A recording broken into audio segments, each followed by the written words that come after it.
राधे राधे दोस्तों, जय श्री कृष्णा। सठतिला एकादशी को पितरों की तृप्ति और मोक्ष की प्राप्ति का एक अनमोल अवसर माना जाता है।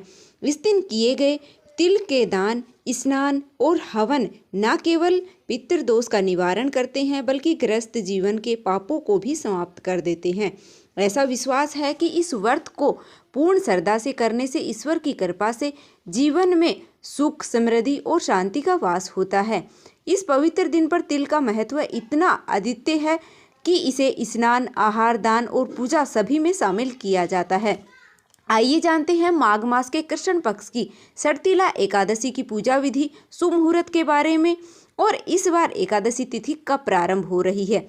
तो इस बार 24 जनवरी शुक्रवार को शाम के समय 7:26 से एकादशी तिथि है वो शुरू हो रही है और इसका समापन है वह 25 जनवरी शनिवार को रात के समय 8:31 पर होगा। इसलिए इस बार केवल एक ही दिन 25 जनवरी को ही सठतिला एकादशी का व्रत रहेगा। एक दिन पहले यानी कि शुक्रवार को दशमी तिथि के नियमों का पालन किया जाएगा। द्वादशी तिथि प्रारंभ होगी 25 जनवरी शनिवार को रात में 8:34 पर। इसी के साथ हरिवासर का समय भी शुरू हो जाएगा और द्वादशी तिथि समाप्त होगी 26 जनवरी रविवार को रात्रि के समय 8:54 पर। एकादशी यानी कि 25 जनवरी शनिवार को ब्रह्म मुहूर्त का समय सुबह 5:36 से 6:24 तक रहेगा। सूर्य उदय सुबह 7:13 पर होगा और सूर्यास्त शाम को 6:05 पर होगा। प्रातःकाल पूजा का मुहूर्त है वह सुबह 5:53 से 7:14 तक रहेगा। शाम की पूजा का मुहूर्त है वह 5:52 से 7:14 तक रहने वाला है। राहु काल इस दिन सुबह 9 बजे से 10:30 बजे तक रहेगा। सुबह की पूजा जहां तक हो सके राहु काल का समय शुरू होने से पहले तक आपको कर लेनी चाहिए। द्वादशी तिथि यानी कि 26 जनवरी रविवार को सूर्य उदय सुबह 7:12 पर होगा और सूर्यास्त शाम को 6:06 पर होगा। ब्रह्म मुहूर्त है वह सुबह 5:36 से 6:24 तक रहने वाला है। प्रातःकाल पूजा का मुहूर्त है वह सुबह 5:52 से 7:12 तक रहेगा। अभिजीत मुहूर्त है वह दोपहर 12:17 से 1:01 तक रहेगा। राहु काल शाम को 4:30 बजे से 6 बजे तक रहेगा। हरिवासर का समय समाप्त होगा 26 जनवरी रविवार को सुबह 2 बजे यानी कि शनिवार की मध्य रात्रि का यह समय रहेगा।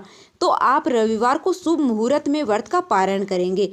व्रत का पारण का मुहूर्त है वह 26 जनवरी रविवार को सुबह है 7:12 से लेकर 9:05 तक व्रत का पारण है वो आप कर सकते हैं। हमेशा शुभ मुहूर्त देखकर ही व्रत खोलना चाहिए। किसी कारण से सुबह आप व्रत नहीं खोल पाए हैं, ऐसे में आप दोपहर 1 बजे से 3 बजे के बीच में भी एकादशी का व्रत खोल सकते हैं।